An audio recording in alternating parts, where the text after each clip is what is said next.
ವೀಕ್ಷಕರೇ, ಪಬ್ಲಿಕ್ ಮಾಧ್ಯಮಕ್ಕೆ ಸ್ವಾಗತ. ವಿಶೇಷ ಸುದ್ದಿಗಳಿಗಾಗಿ ನಮ್ಮ ಚಾನೆಲ್ ಅನ್ನು ಸಬ್ಸ್ಕ್ರೈಬ್ ಮಾಡಿ. ಇವತ್ತಿನ ಸುದ್ದಿ ಏನಪ್ಪಾ ಅಂತಂದ್ರೆ, ಶೋಭಾ ಶೆಟ್ಟಿ ಆಟದ ವೈಖರಿ ಕಂಡು ಶಾಕ್ ಆಗಿದ್ದ ಮನೆ ಮಂದಿ. ಬಿಗ್ ಬಾಸ್ ಮನೆಗೆ ಸಕ್ಕ ಸೌಂಡ್ ಮಾಡುತ್ತಲೇ ಬಂದಿದ್ದ ನಟಿ. ಅಗ್ನಿಸಾಕ್ಷಿ ಸೀರಿಯಲ್ನಿಂದ ಮೂಲಕ ಫೇಮಸ್ ಆಗಿದ್ದ ಶೋಭಾ ಶೆಟ್ಟಿ. ಕನ್ನಡದ big reality show Bigg Boss season 11 10ನೇ ವಾರಕ್ಕೆ ಕಾಲಿಡಲು ಸಜ್ಜಾಗಿದೆ. ದಿನದಿಂದ ದಿನಕ್ಕೆ ಬಿಗ್ ಬಾಸ್ ಮನೆಯ ಆಟದ ಕಿಚ್ಚು ಜೋರಾಗಿ ಹೊತ್ತಿ ಉರಿಯುತ್ತಿದೆ. ಇದರ ಕನ್ನಡ ಬಿಗ್ ಬಾಸ್ನಲ್ಲಿ ಇತಿಹಾಸದಲ್ಲೇ ಬಂದ ಮೊದಲ ದಿನವೇ ಯಾವ ವೈಲ್ಡ್ ಕಾರ್ಡ್ ಸ್ಪರ್ಧಿನೂ ಈ ಮಟ್ಟಿಗೆ ಸೌಂಡ್ ಮಾಡಿರಲಿಲ್ಲ. ಅಂಥದ್ದೊಂದು ಭರ್ಜರಿ ಓಪನಿಂಗ್ ಪಡೆದುಕೊಂಡಿದ್ದು ಶೋಭಾ ಶೆಟ್ಟಿ. ಹೌದು, ಬಿಗ್ ಬಾಸ್ ಮನೆಗೆ ಶೋಭಾ ಶೆಟ್ಟಿ ಹೊಸಬರಲ್ಲ. ಅವರ ಆ ಖಡಕ್ ಮಾತುಗಾರಿಕೆ ಪಕ್ಕದ ರಾಜ್ಯದಲ್ಲಿ ಜೋರಾಗಿಯೇ ಸದ್ದು ಮಾಡಿತು. ಆದರೆ ಇದೀಗ ಬಿಗ್ ಬಾಸ್ ಮನೆಗೆ ಖಡಕ್ ಆಗಿ ಎಂಟ್ರಿ ಕೊಟ್ಟಿದ್ದ ಶೋಭಾ ಶೆಟ್ಟಿ ಬಂದ 2 ವಾರಕ್ಕೆ ಸೈಲೆಂಟ್ ಆಗಿ ಬಿಟ್ರ ಅಂತ ಅನುಮಾನ ಶುರುವಾಗಿದೆ.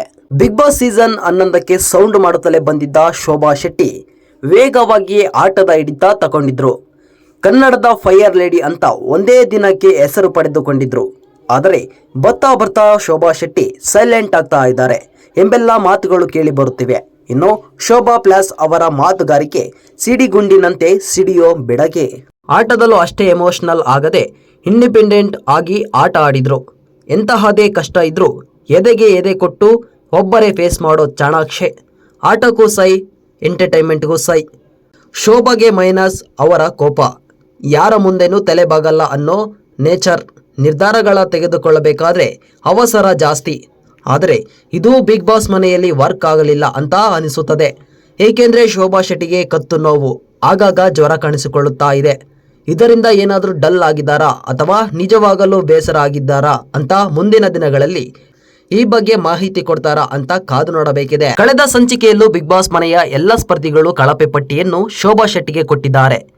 ಅದರಲ್ಲೂ ಧನರಾಜ್ ಅವರು ನೀಡಿದ ಕಾರಣಕ್ಕೆ ಶೋಭಾ ಶೆಟ್ಟಿ ಕೆಂಡಾಮಂಡಲರಾಗಿದ್ದಾರೆ. ನಿಜಕ್ಕೂ ನೀವು ಏಕೆ ನನ್ನನ್ನು ಟಾರ್ಗೆಟ್ ಮಾಡ್ತಾ ಇದ್ದೀರಿ ಅಂತ ಗೊತ್ತಿಲ್ಲ. ಲೈಫ್ನಲ್ಲಿ ಏನೇನೋ ಫೇಸ್ ಮಾಡಿದ್ದೀನಿ, ಆದರೆ 24 ಗಂಟೆ ಜೈಲು ನನಗೇನೂ ಅಲ್ಲ ಅಂತ ಹೇಳಿ ಎದ್ದು ಹೋಗಿ ಕಣ್ಣೀರು ಹಾಕಿದ್ರು. ಇಂತಹ ಮತ್ತಷ್ಟು ಸುದ್ದಿಗಳಿಗಾಗಿ ನಮ್ಮ ಚಾನಲ್ ಅನ್ನು ಸಬ್ಸ್ಕ್ರೈಬ್ ಮಾಡಿ.